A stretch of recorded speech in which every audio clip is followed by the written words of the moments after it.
नमस्कार साथियों, आप सभी का इस ऑनलाइन प्लेटफॉर्म पर हम आपका हार्दिक स्वागत करते हैं। तो आज हम इस क्लास में करेंगे जो हमारी हरियाणा की मिट्टियों के बारे में कि हरियाणा में कौन सी मिट्टी पाई जाती है, वह कौन से स्थानों पर है, किस प्रकार की मिट्टी है, उनमें कौन सी खेती की जाती है। तो ये सब हम आज की क्लास में करेंगे। तो जो हमने पीछे क्लास की थी उसमें हमने पढ़ा था हरियाणा की नहरों के बारे में कि हरियाणा में कौन से स्थान पर है, कौन सी नहर जाती है और कहाँ पे सिंचाई होती है। तो हम कल की क्लास में पढ़ चुके हैं। अगर आपने हमारी कल वाली क्लास नहीं देखी तो कृपया आप जो पीछे वाली क्लास है वो देखें। उसके बाद में जो हमारी मिट्टियों वाली क्लास है ये समझ में आएगी आपको। तो आज हम स्टार्ट करते हैं हरियाणा की मिट्टियों के बारे में। जो हरियाणा की मिट्टी है, इस हरियाणा की मिट्टी को 6 भागों में डिवाइड किया गया है। कितने भागों में? 6 भागों में। और जो किसने डिवाइड किया तो एक भूगोलवेत्ता थे जिसका नाम था डॉक्टर जसवीर सिंह। डॉक्टर जसवीर सिंह, इस डॉक्टर जसवीर सिंह ने क्या किया कि जो हरियाणा की मिट्टी थी इन मिट्टियों को 6 भागों में बांटा। कितने भागों में? 6 भागों में। किसने? डॉक्टर जसवीर सिंह ने। तो सबसे पहले तो हम ये लिखेंगे कि हरियाणा की मिट्टियों को कितने भागों में बांटा गया है? कितने भागों में? तो ये आपका आंसर होगा 6 भागों में। कि कितने भागों में बांटा गया है? 6 भागों में। किसने बांटा? डॉक्टर जसवीर सिंह। जसवीर सिंह ये क्या थे? एक भूगोलवेत्ता थे। इस डॉक्टर जसवीर सिंह ने ही जो हमारे हरियाणा की जलवायु है उस जलवायु को बांटा है कितने भागों में? 2 भागों में। और इस डॉक्टर जसवीर सिंह ने जो हरियाणा की भौगोलिक स्थिति है उस भौगोलिक स्थिति को किसने बांटा? डॉक्टर जसवीर सिंह ने ही बांटा था। वो हम आगे नेक्स्ट क्लास में करेंगे। तो आज हम पढ़ेंगे मिट्टियों के बारे में। किसने बांटा? डॉक्टर जसवीर सिंह ने। तो 6 मिट्टी है वो आपकी कौन सी है? सबसे पहले करते हैं हम बलुई दोमट मिट्टी। बलुई दोमट मिट्टी, ये एक बार मैं आपको बड़ी जो मिट्टियां हैं कौन से स्थानों पर है उनको स्थानों के बारे में बताऊंगा। उसके बाद में जो छोटे क्वेश्चन बनते हैं जो एचएससी आपसे डायरेक्ट पूछती है वो करवाऊंगा मैं आपको कि कौन से स्थान पर कौन सी मिट्टी है। तो एक बार हम ये पढ़ेंगे कि 6 मिट्टियों का प्रकार कौन से है और कौन से स्थान पे है। तो पहले हमारी कौन सी होगी? बलुई दोमट मिट्टी। उसके बाद में नंबर 2 हमारी कौन सी हो गई? पहली बलुई दोमट मिट्टी। उसके बाद में आपकी नंबर 2 हल्की दोमट है, या पहले आप हल्की लिख लेना, हल्की। उसके बाद में बलुई दोमट मिट्टी। जो आपकी नंबर 3 मिट्टी है ये कौन सी आ गई आपकी? मध्य मिट्टी, मध्य दोमट मिट्टी। उसके बाद नंबर 4 करते हैं हम आपकी भारी मिट्टी। कौन सी मिट्टी? भारी मिट्टी। उसके बाद में हम बात करते हैं आपकी जो शिवलिंग की पहाड़ियों में मिट्टी मिलती है हमें, या पथरीली मिट्टी बोल सकते हैं आप। कौन सी? पथरीली मिट्टी, पथरीली मिट्टी। उसके बाद में आप नंबर 6 बोल सकते हो गिरिपादीय मिट्टी, गिरिपादीय मिट्टी। तो ये आप नंबर 6 बोल सकते हो। अब हम देखेंगे कि ये मिट्टी कौन से स्थान पर मिलती है उनके बारे में देखेंगे हम। ये था हमारा डॉक्टर जसवीर सिंह। डॉक्टर जसवीर सिंह जिन्होंने हमारी मिट्टी को, हरियाणा की मिट्टी को 6 भागों में बांटा था। तो सबसे पहले हम देखते हैं आपकी हल्की दोमट मिट्टी। जो आपकी हल्की दोमट मिट्टी है, आप जो सिरसा साइड है उससे स्टार्ट करो। आपका सबसे पहले हो गया सिरसा, उसके बाद में आपका हो गया फतेहाबाद, उसके बाद में आपका हो गया हिसार, हिसार के बाद में भिवानी, भिवानी के बाद में चरखी दादरी, और चरखी दादरी के बाद में आपकी महेंद्रगढ़। तो कौन से स्थान पे ये आपकी चरखी दादरी और महेंद्रगढ़ तक है। तो सबसे पहले हम लिखेंगे हमारा सिरसा, सिरसा। उसके बाद में लिखते हैं हम फतेहाबाद, फतेहाबाद। फतेहाबाद के बाद में लिखे हम हमारा हिसार, हिसार के बाद में हम लिखते हैं हमारा भिवानी, भिवानी के बाद में लिखेंगे हम चरखी दादरी, चरखी दादरी। और चरखी की दादरी के बाद में हम करते हैं हमारा महेंद्रगढ़। कौन सा? महेंद्रगढ़। आप इन मिट्टियों को जो सीक्वेंस वाइज बता रहा हूँ मैं, आप इस तरीके पढ़ेंगे तो आपको ये याद रहेगी। अगर आप बीच बीच में से पढ़ोगे तो आपको याद नहीं रहने वाली है। तो सबसे पहले देखना जो आपकी हल्की मिट्टी है, हल्की मिट्टी प्राय जिसमें मृदा अपवर्तन सबसे अधिक होता है, जो हमारे राजस्थान के साइड हिस्से लगे हुए हैं उनमें सबसे ज़्यादा मिट्टी कौन सी आपकी? हल्की मिट्टी है। आपका सिरसा हो गया। उसके बाद में आप देखना फतेहाबाद, उसके बाद में आपका हिसार, हिसार के बाद में आपका भिवानी, भिवानी के बाद में आपका चरखी दादरी, और चरखी दादरी के बाद में डायरेक्ट आप है महेंद्रगढ़। तो ये थी हमारी कौन सी? हल्की दोमट मिट्टी। उसके बाद में हम करते हैं हमारी बुलई दोमट मिट्टी। कौन सी मिट्टी? बुलई दोमट मिट्टी। तो ये स्टार्ट करेंगे हम हिसार से। कहाँ से? आपका हिसार हो गया एक, हिसार। हिसार के बाद में आपका वही भिवानी, हिसार भिवानी। भिवानी के बाद में आपका चरखी दादरी, चरखी दादरी। ठीक है। इस चरखी दादरी के बाद में हम क्या करेंगे? आपका रेवाड़ी। कौन सा? रेवाड़ी। रेवाड़ी के बाद में हम देखेंगे हमारा गुरुग्राम, गुरुग्राम। और गुरुग्राम के बाद में हमारा झज्जर। कौन सा? झज्जर। तो इन स्थानों पे क्या मिलती है? हमारी बुलई दोमट मिट्टी। कौन सी? आपका हिसार, भिवानी, उसके बाद चरखी दादरी, फिर रेवाड़ी, फिर गुरुग्राम, फिर झज्जर। इन स्थानों पर हमें कौन सी मिट्टी मिलती है? बुलई दोमट मिट्टी। उसके बाद में हम देखते हैं हमारी कौन सी? मध्य मिट्टी। मध्य मिट्टी से हम स्टार्ट करेंगे, जो हमारा हरियाणा का दिल जिसको बोलते हैं जींद, वहाँ से। कहाँ से? जींद से। तो सबसे पहले आपका हो गया जींद, जींद के बाद में आपका हो गया कैथल, कैथल के बाद में आप करोगे इसका कुरुक्षेत्र में। कहाँ पे?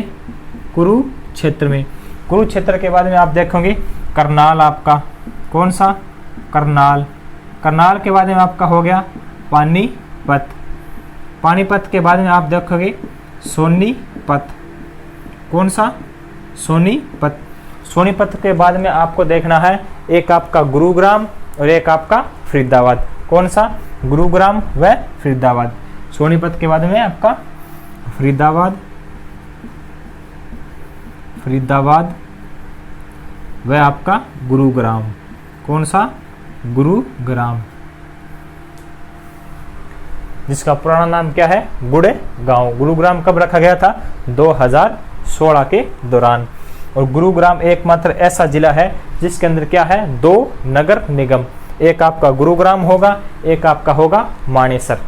गुरुग्राम कब बना था? 2008 में। मानेसर कब बना है? अभी फिलहाल नया बना है 2020 में। तो हमारे जो नगर निगम है उनकी संख्या कितनी हो चुकी है? 11 हो चुकी है। तो बीच में आप वो भी याद रखना। तो ये थी हमारी मध्य मिट्टी।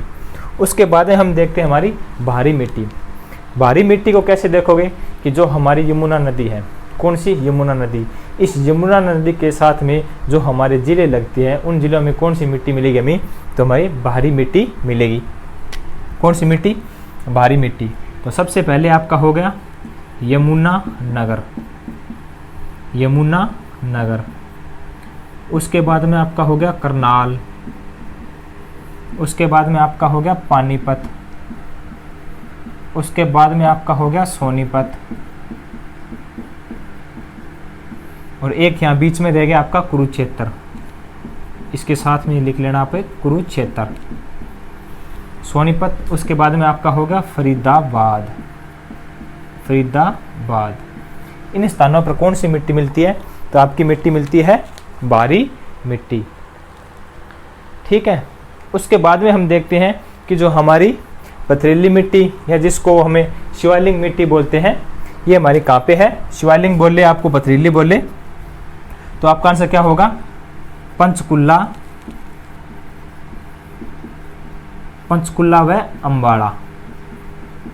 कौन सा आपका, एक हो गया आपका पंचकुला, एक हो गया आपका अम्बाड़ा। अब उसके बाद में आपकी बच गई गिरिपादीय मिट्टी। ये जो मिट्टी है आपकी, जो हमारी शिवालिक की पहाड़ियाँ हैं, उस शिवालिक पहाड़ियों के नीचे 25 किलोमीटर चौड़ी एक पट्टी पाई जाती है। उस पट्टी के दौरान हमें कौन सी मिट्टी मिलती है, हमारी गिरिपादीय मिट्टी मिलती है। तो वो कहाँ पे है आपकी, वो होगी आपकी पंचकुला, एक आपका यमुनानगर व एक आपका अम्बाड़ा। कौन सा, अम्बाड़ा। इन 3 स्थानों पर कौन सी मिट्टी मिलती है, हमें गिरिपादीय मिट्टी मिलती है। तो ये था हमारे हरियाणा की मिट्टियों के बारे में, जो हमने एक बार मोटा मोटा सा देखा है कि कौन से स्थान पर कौन सी मिट्टी पाई जाती है। इसके बाद में हम पढ़ेंगे हमारे वन लाइनर क्वेश्चन, जो एसएससी आपसे डायरेक्ट पूछती है। तो आप स्क्रीनशॉट लेना चाहते हो तो ले सकते हो। उसके बाद में हम आगे बढ़ते हैं।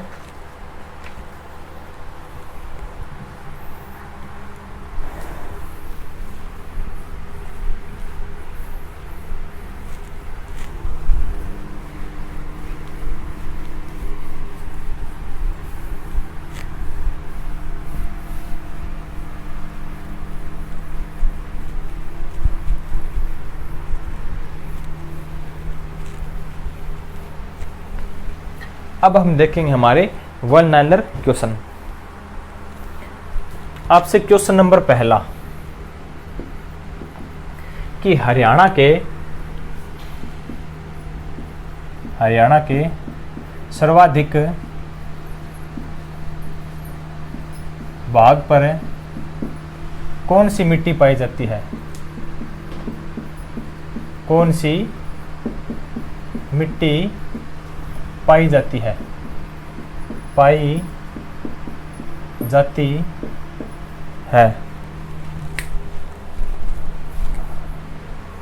हरियाणा के सर्वाधिक भाग पर कौन सी मिट्टी पाई जाती है, तो इसका आपका आंसर होगा बुलई दोमट मिट्टी। बुलई दोमट मिट्टी। अगर आपसे क्वेश्चन पूछे कि हरियाणा के सर्वाधिक भाग पर कौन सी मिट्टी पाई जाती है, तो आपका आंसर क्या होगा, बुलई दोमट मिट्टी। कौन सी, बुलई दोमट मिट्टी सर्वाधिक भाग पर पाई जाती है। अगर आपसे पूछे स्थान कि कौन से स्थान पर पाई जाती है, तो आपका आंसर क्या होगा, भिवानी में। कि जो आपका भिवानी है, इस भिवानी में कौन सी मिट्टी पाई जाती है आपकी, तो बुलई दोमट मिट्टी पाई जाती है। कहाँ पे पाई जाती है, आपके भिवानी में पाई जाती है। अगर आपसे क्वेश्चन पूछा जाए कि बुलई दोमट मिट्टी को अन्य किस नाम से जाना जाता है, ये जो आपकी बुलई दोमट मिट्टी है, इस मिट्टी को अन्य किस नाम से जाना जाता है, इसका अन्य नाम होगा कछारी मृदा। कछारी मृदा। तो हरियाणा के सर्वाधिक भाग पर कौन सी होगी, बुलई दोमट मिट्टी। कहाँ पे है ये सबसे ज़्यादा, भिवानी में। इसको अन्य किस नाम से जाना जाता है, कछारी मृदा। जो आपकी बुलई दोमट मिट्टी है, इसके जो कण होते हैं वो बड़े बड़े कण होते हैं। जैसे आपने जो रेगिस्तान वगैरह मिट्टी देखी होगी, उस प्रकार की मिट्टी है ये बुलई दोमट मिट्टी। तो इसमें प्राय जो पोषक तत्वों की इसमें क्या रहती है, कमी रहती है। इसलिए इसमें जो पानी होता है हमारे खेतों में लगाते हैं, वो इसमें धारण करने की जो क्षमता है वो सबसे कम होती है इस मिट्टी में। इसलिए इस मिट्टी में किस प्रकार के अनाज की खेती की जाती है, तो आपके जो मोटे अनाज है, जैसे दाल हो गया, चना होगा, बाजरी हो गया, तो उस प्रकार की फसलें बोई जाती है किस मिट्टी में, बुलई दोमट मिट्टी में। तो किस प्रकार की दालें फसलें ये बोई जाती है, किस मिट्टी में बोई जाती है, आपकी बुलई दोमट मिट्टी में। इसके साथ में हम देखते हैं कि जो हमारी भिवानी है, भिवानी में एक आपका होता है जो सबसे ज़्यादा भिवानी में, एक होता है आपका बाजरा और एक आपका होता है चना। ये कहाँ पे होता है, भिवानी में। और इसके साथ में आपकी सरसों। लेकिन सरसों पहले सबसे ज़्यादा कहाँ होती थी, भिवानी में होती थी। अगर वर्तमान में पूछे ये सबसे ज़्यादा, तो इसका आंकड़ा चेंज हो चुका है। वर्तमान में ये महेंद्रगढ़ में सबसे ज़्यादा हो रही है, महेंद्रगढ़ में। कौन सी, सरसों। तो आपका जौ, बाजरा, चना ये कौन सी है? ये मोटे दानों वाली फसलें हैं, सबसे ज़्यादा भिवानी में ये होती है। तो ये था हमारा पहला क्वेश्चन जो हमने बिल्कुल बारीक से पढ़ा है।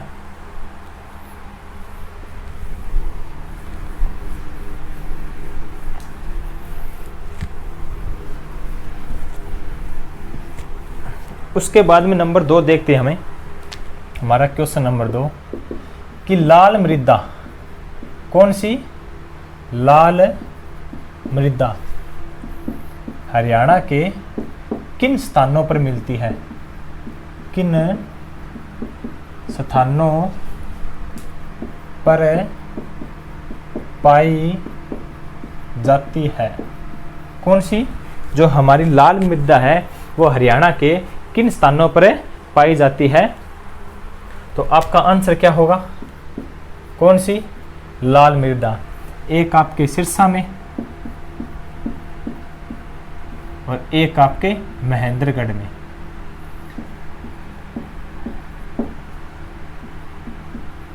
तो इन दो स्थानों पर किस प्रकार की मिट्टी पाई जाती है? तो आपकी लाल मृदा पाई जाती है। किन दो स्थानों पर? सिरसा व महेंद्रगढ़ में पाई जाती है। कौन सी मिट्टी आपकी? लाल मिट्टी पाई जाती है। तो आप महेंद्रगढ़ को देख के ये मत बोलना कि सर महेंद्रगढ़ में तो मिट्टी कैसे मिलेगी, वहाँ पे तो रेगिस्तान मिट्टी मिलती है। तो ये जो सभी मिट्टी है, जो हमारा डॉक्टर जसवीर सिंह था, उस जसवीर सिंह की बुक में ये सभी मिट्टियाँ लिखी हुई है। तो उसी के अनुसार मैं आपको बता रहा हूँ कि जो महेंद्रगढ़ है उस महेंद्रगढ़ में कौन सी मिट्टी पाई जाती है? तो लाल मिट्टी पाई जाती है। जैसे अभी HSC ने एक क्वेश्चन पूछा था कि निम्न मिट्टियों में से हरियाणा में कौन सी मिट्टी नहीं पाई जाती? तो HSC मानती है कि हरियाणा में जो काली मिट्टी है वो नहीं पाई जाती। बट क्या है कि काली मिट्टी में सबसे ज़्यादा कौन सी फसल होती है? कपास होती है। वो क्या कहाँ पे होती है? हमारे सिरसा में होती है कपास। तो HSC का कुछ नहीं कर सकते, वो जैसा मानेगी वैसे हमें मानना पड़ेगा। तो ये था हमारी लाल मृदा जो आपके सिरसा व फतेहाबाद में पाई जाती है। उसके बाद में आपका नंबर क्वेश्चन 3 है, इसके साथ में करते हैं हम लाल चेस्टर्न मिट्टी। लाल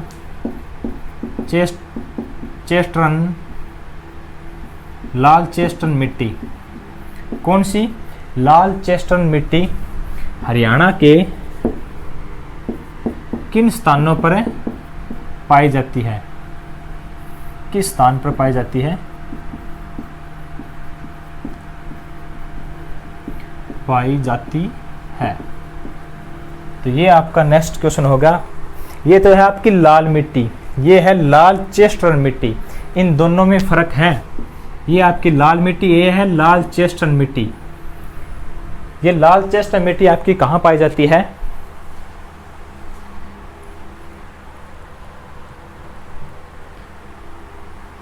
तो इसका आंसर होगा कहाँ पे? लाल चेस्टर्न मिट्टी आपकी यमुना नगर में। कौन सी? यमुना नगर में। कौन सी मिट्टी पाई जाती है? आपकी लाल चेस्टर्न मिट्टी कहाँ पे पाई जाती है? आपके यमुना नगर में पाई जाती है। कौन सी? आपकी लाल चेस्टर्न मिट्टी। उसके बाद में देखते हैं कि जो लाल चेस्टर्न मिट्टी है, इस मिट्टी को अन्य किस नाम से जाना जाता है? इसका अन्य नाम। HSC ने एक बार इसका अन्य नाम पूछा था, तो वो हो गया उदासीन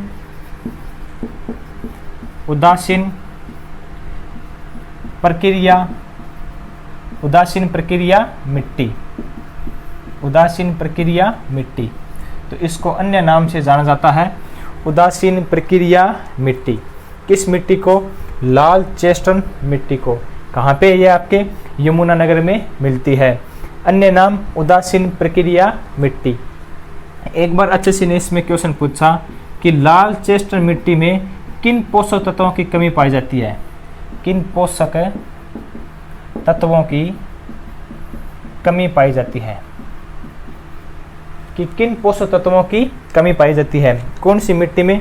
जो आपकी लाल चेस्टर्न मिट्टी है, जो यमुनानगर में पाई जाती है, उसको हम उदासीन प्रक्रिया वाली मिट्टी बोलते हैं।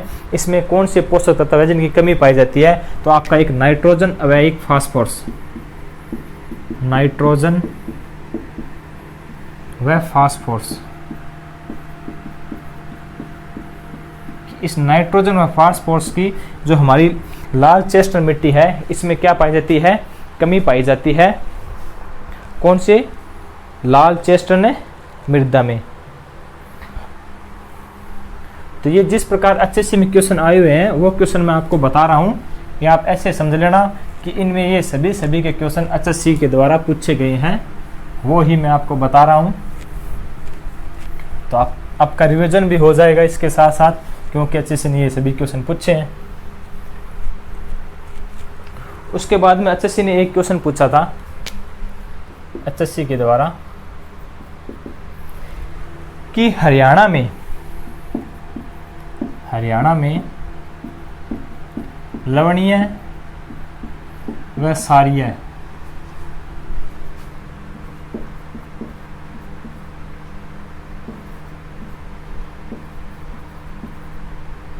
आपके लवणीय व क्षारीय जो मृदा है वो हरियाणा के कितने प्रतिशत हिस्से में फैली हुई है। कौन सी, जो आपकी लवणीय व क्षारीय मृदा है वो कितने प्रतिशत हिस्से में फैली हुई है।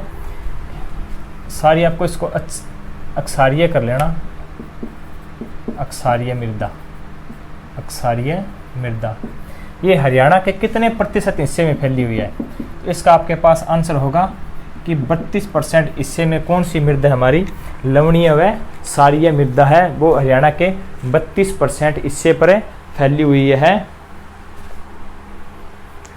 अब इस लवणीय व क्षारीय मृदा को अन्य किस नाम से जाना जाता है, कि जो हमारी हरियाणा के 32% हिस्से पर जो हमारी लवणीय व क्षारीय मृदा है, इस मृदा को अन्य किस नाम से जाना जाता है। तो इसका होगा रे है व कलहर, रे व कलहर के नाम से जाना जाता है किस मृदा को, लवणीय व क्षारीय मृदा को। इसके कुछ अन्य नाम भी है, वो भी पूछ सकते हैं आपके, राख, बरा, बेरी, लोनी, ये इसके कुछ अन्य नाम भी हैं, क्या पता इनसे भी पूछ ले। तो ये आपकी होगी लवणीय व क्षारीय मृदा। ये आपकी जो लवणीय व क्षारीय मृदा है ये जो आपको ज़्यादातर जो सेम वाला हिस्सा है वहाँ पे मिलेगी, जैसे आपका सिरसा हो गया, हिसार हो गया, ज़्यादातर ये हिसार के हिस्से में आपकी लवणीय व क्षारीय मृदा।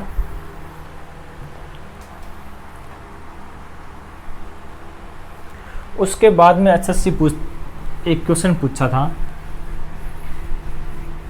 कि हरियाणा में जो बालू के मैदान हैं वो कहाँ पे मिलते हैं। कौन से, बालू के मैदान, बालू के यानी मिट्टी के मैदान हरियाणा में कौन से स्थान पे है, बालू के मैदान। तो ये जो आपके बालू के मैदान है ये आपके जो आपका महेंद्रगढ़ है, उसके बाद में रेवाड़ी है, उसके बाद में आपका गुरुग्राम है, वहाँ पे है। तो आपका महेंद्रगढ़ और आपका रेवाड़ी हो गया और आपका गुरुग्राम। तो इन 3 स्थानों पर बालू के टिल्ले मिलते हैं। इन टिल्लों की जो सामान्य ऊंचाई है वो 3 से 15 मीटर तक पाई जाती है। कितनी ऊंचाई, 3 से 15 मीटर तक पाई जाती है। अब HSC यहाँ से एक क्वेश्चन और पूछती है कि जो हरियाणा के जो महेंद्रगढ़ क्षेत्र में जो हमें बालू के मैदान हैं, इन बालू के मैदानों में जब वर्षा होती है तो इनके बीच में जो तीनों साइड जो बालू के मैदान है और इनके बीच में जो जल भराव हो जाता है, इस जल भराव को किस नाम से जाना जाता है। तो उसका आंसर होगा आपका ढूंढ या बावड़ी, ढूंढ या बावड़ी, बावड़ी। कि इस प्रकार से एक यहाँ पे टिल्ला हो गया, एक यहाँ पे टिल्ला हो गया, एक यहाँ पे, एक यहाँ पे, इनके बीच में ये जो नीचे जो जगह रह जाती है, ये जो चारों क्षेत्र है ये ऊंचे होते हैं, तो इनके बीच में जो बरसात का जो जल होता है वो इसमें बढ़ जाता है। तो इसको क्या हम क्या बोलते हैं, ढूंढ या बावड़ी बोलते हैं। तो ये थे हमारे बालू के मैदान। अब इन बालू के मैदानों के साथ में हम ये कर लेते हैं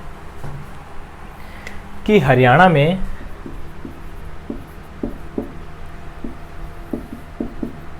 कितने हेक्टेयर भूमि मृदा अपवर्तन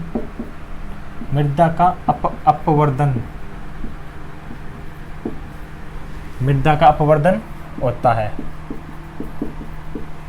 कि हरियाणा की कितने हेक्टेयर भूमि है जहाँ पे मृदा अपवर्तन होता है, तो आपके पास आंसर होगा 15 लाख हेक्टेयर। ये जो आपके पास 15 लाख हेक्टेयर है, इसमें क्या होता है, आपका मृदा अपवर्तन होता है। इस मृदा अपवर्तन को हमें रेंगती हुई मृदा भी कह सकते हैं। जैसे कि जो गर्मियों में जो राजस्थान की तरफ से जो गर्म हवाएं चलती है, ये हवाएं अपने साथ जो मिट्टी का बहाव करती है, तो मिट्टी हमें इस प्रकार दिखाई देती है कि मिट्टी रेंग रही है, तो इसलिए हम इसको रेंगती हुई मृदा भी कहते हैं। रेंगती हुई मृदा या रेंगती हुई मृदा या मृदा अपवर्तन, इसका क्षेत्र कितना है, 15 लाख है हेक्टेयर। किसका, मृदा अपवर्तन का। अब यहीं पे आपसे एक क्वेश्चन पूछता है, ये तो हो गया हमारा मृदा अपवर्तन। यहां से जो जल यानी सेम, ये हरियाणा के कितने हेक्टेयर में है, कि जो हम जिसको जल भराव बोलते हैं या सेम बोलते हैं, ये हरियाणा के कितने हेक्टेयर में फैली हुई है, तो ये है आपके 1.67 लाख हेक्टेयर।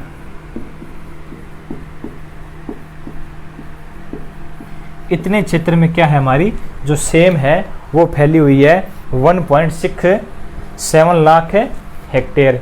कौन सी, जो सेम। इस सेम से एक क्वेश्चन अच्छा से पूछती है कि हरियाणा के सबसे जो नीचा स्थान है वो कौन सा है, तो जो सिरसा की भूमि है, वो जो हमारा समुद्र तल है उसकी ऊंचाई से मात्र 200 किलोमीटर ऊंचाई है, तो जो सिरसा का क्षेत्र है वो सबसे कम ऊंचा क्षेत्र है, मात्र 200 सेंटीमीटर। किससे, समुद्र तल की ऊंचाई से। जैसे कि समुद्र तल की ऊंचाई आपकी ये है, यहाँ पे आपका क्या है, जल है, इससे मात्र 200 मीटर की ऊंचाई पर कौन सा है, हमारा जो सिरसा का क्षेत्र है, ये क्षेत्र है मात्र 200 मीटर ऊंचाई पर। ये मीटर है, सेंटीमीटर नहीं, मीटर। तो ये हो गया हमारा मृदा अपवर्तन वाला क्षेत्र। अब उसके बाद में देखते हैं हम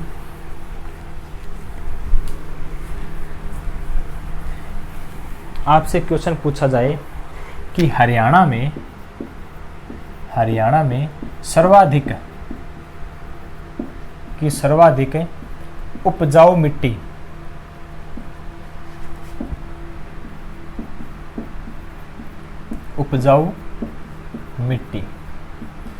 कि जो हरियाणा की है, जो सर्वाधिक उपजाऊ मिट्टी किस मिट्टी को कहा जाता है, हरियाणा की सर्वाधिक उपजाऊ मिट्टी, तो इसका आपके पास आंसर होगा गिरिपादीय मिट्टी। गिरिपादीय मिट्टी ये क्या है, ये हरियाणा की सबसे उपजाऊ मिट्टी है। कौन सी, गिरिपादीय मिट्टी। इस गिरिपादीय मिट्टी को अन्य किस नाम से जाना जाता है, इसका अन्य नाम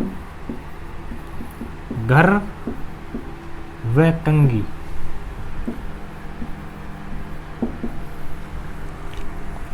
किस नाम से जाना जाता है, घर व कंगी। किस मिट्टी को, गिरिपादीय मिट्टी को घर व कंगी।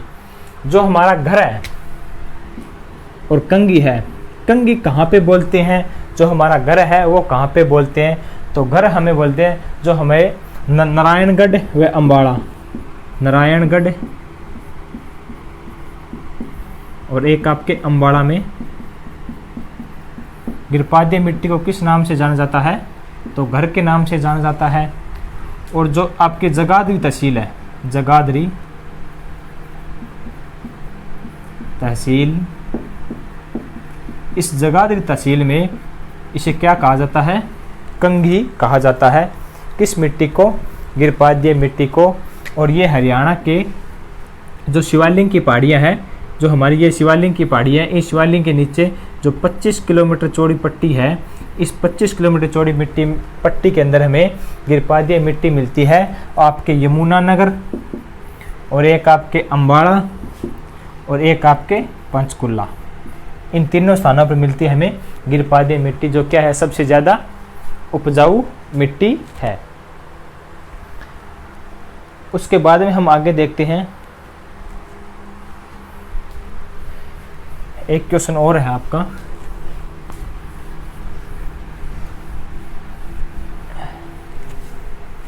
कि जो अपनी सोलर कठोर चिक्का मिट्टी, कौन सी? सोलर कठोर चिक्का मिट्टी,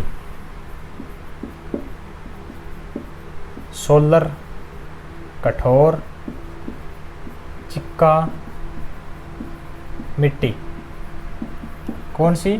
सोलर कठोर चिक्का मिट्टी। ये हरियाणा के किन स्थानों पर पाई जाती है? तो ये हरियाणा के जो आपका एक फतेहाबाद हो गया और एक आपका थानेसर हो गया, वहाँ पे पाई जाती है। कहाँ पे? फतेहाबाद व थानेसर, फतेहाबाद व थानेसर में कौन सी? सोलर कठोर चिक्का मिट्टी। इस मिट्टी को भी क्या नाम, भारी मिट्टी के नाम से भी जाना जाता है। भारी मिट्टी, सोलर कठोर चिक्का युक्त मिट्टी को हम भारी मिट्टी के नाम से भी जानते हैं।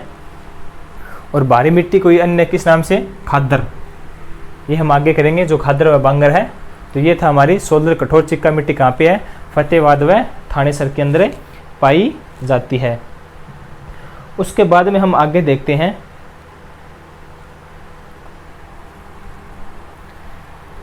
कि जो हमारा घग्गर व मारकंडा, हमने पहले भी देखा था, घग्गर व मारकंडा, ये जो घग्गर व मारकंडा नदी है, ये दोनों जो बाढ़ के मैदानों का निर्माण करती है, इन बाढ़ के मैदानों को क्या कहा जाता है? तो घग्गर के द्वारा जो बाढ़ के निर्माण, जो मैदानों का निर्माण करती है, उनको कहा जाता है नीली, और मारकंडा के द्वारा कहा जाता है बेट, नीली व बेट। घग्गर व मारकंडा नदी के द्वारा निर्मित बाढ़ के मैदानों को नीली या बेट कहा जाता है। उसके बाद में हम आगे देखते हैं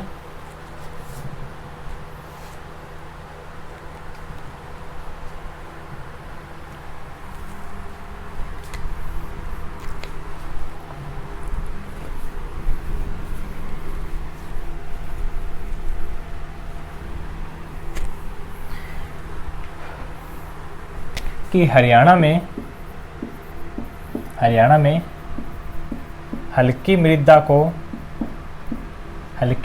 को अन्य किस नाम से जाना जाता है? अन्य किस नाम से जाना जाता था? तो इसका आपका आंसर होगा रोसली।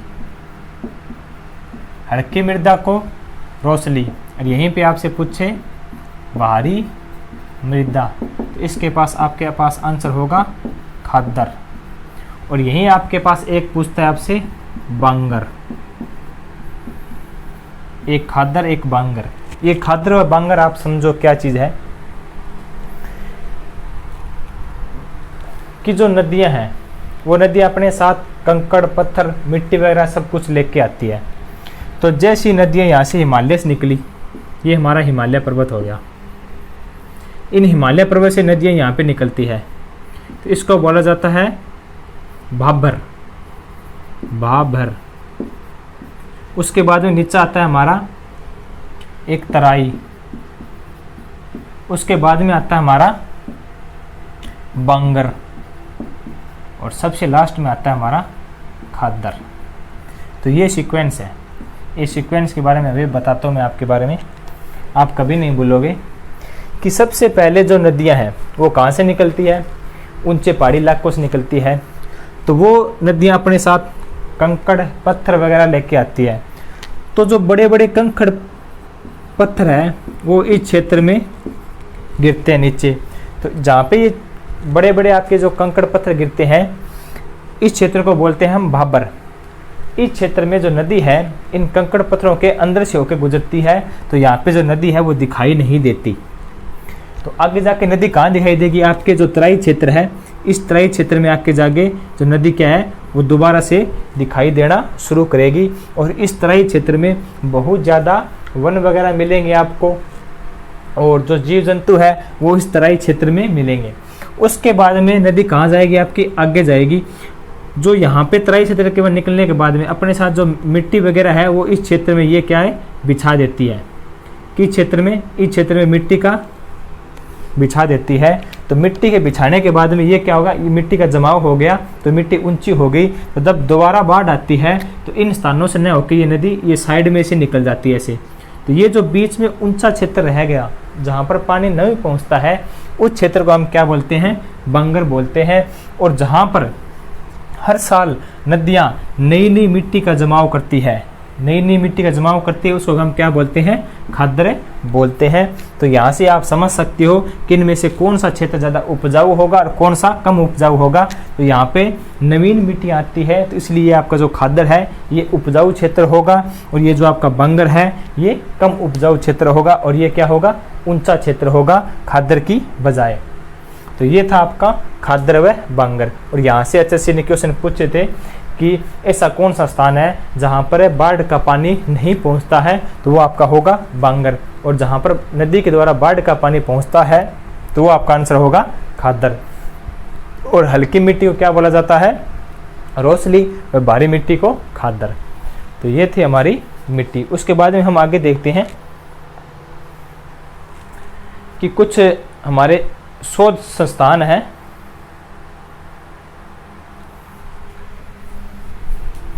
एक मिट्टी और कर लो आप, एलिवेट मिट्टी।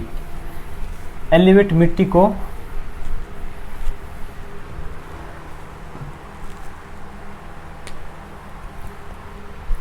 कि ये जो हमारी घग्गर है, कौन सी घग्गर, और ये होगी हमारी यमुना नदी। यमुना नदी, घग्गर व यमुना नदी मिलकर किस मिट्टी का निर्माण करती है, तो ये आपके पास आंसर होगा एलिवेट मिट्टी।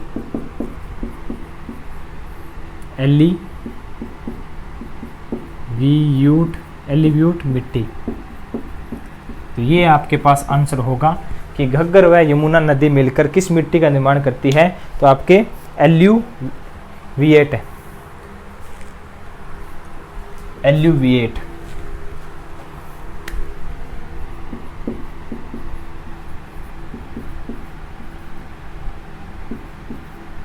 एल्यूविएट मिट्टी कि घग्गर व यमुना नदी मिलकर किस मिट्टी का निर्माण करती है, एल्यूविएट मिट्टी का निर्माण करती है।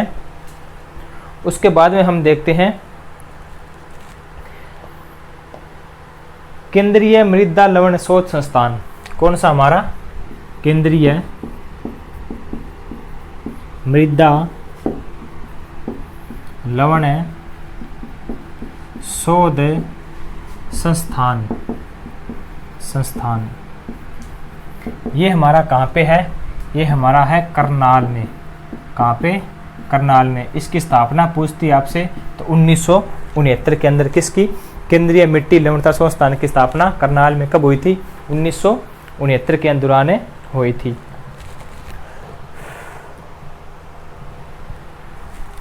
उसके बाद में हम एक दो क्वेश्चन और बताते हैं कि अगर आपसे पूछा जाए कि निम्नलिखित जिलों में से कौन से जिले जल अप्रवर्धन से प्रभावित हैं, यानी कि जहाँ पर जो नदियाँ हैं उनके जो जल है उनका भराव हो जाता है, तो वो आपका होगा आपका यमुनानगर हो गया।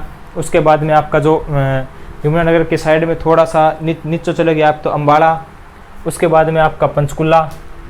ये जो है ये क्या है, जल अप्रवर्धन वाले क्षेत्र हैं। कौन से, जल अप्रवर्धन से ग्रसित जिले।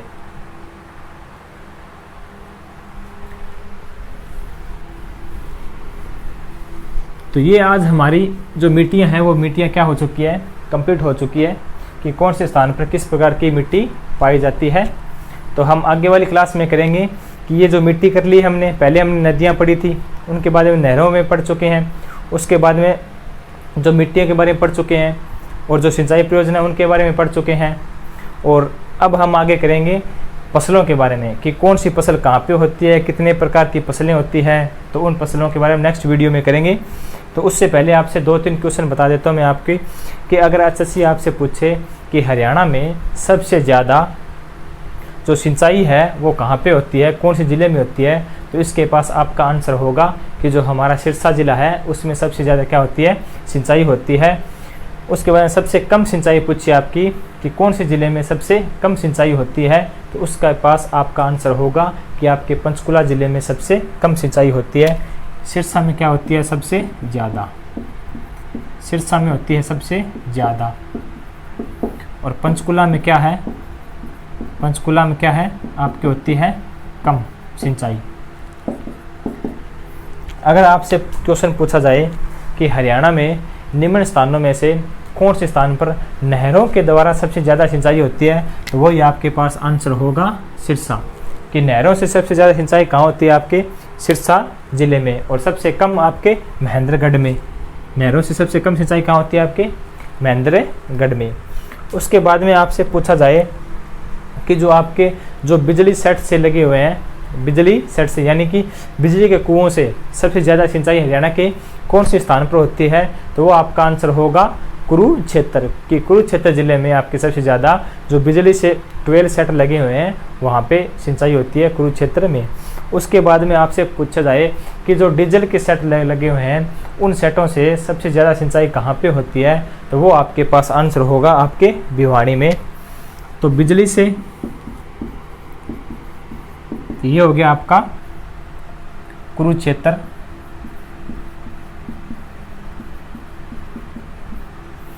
और डीजल सेट से ये आपके पास आंसर होगा भिवाड़ी। डीजल से कहाँ पे सिंचाई होती है, भिवाड़ी से। और वर्षा से ज़्यादा सिंचाई कहाँ होती है, आपकी अम्बाड़ा में। वर्षा अम्बाड़ा में, वर्षा सबसे कम कहाँ होती है, अम्बाड़ा में। ये सबसे ज़्यादा वर्षा कहाँ होती है, अम्बाड़ा में। और सबसे कम वर्षा कौन से स्थान पर होती है। अगर आपसे स्थान का नाम पूछा जाए तो आपका आंसर होगा लोहारू, वो कहाँ पे आपका भिवाड़ी में सबसे कम है वर्षा, वह स्थान आपका। अगर आपसे जिला पूछा है तो आपका आंसर होगा सिरसा जिला। तो ये कुछ क्वेश्चन थे जो मैंने आपको बता दिए। तो मिलते हैं नेक्स्ट वीडियो में, तब तक के लिए धन्यवाद। जय हिंद, जय भारत।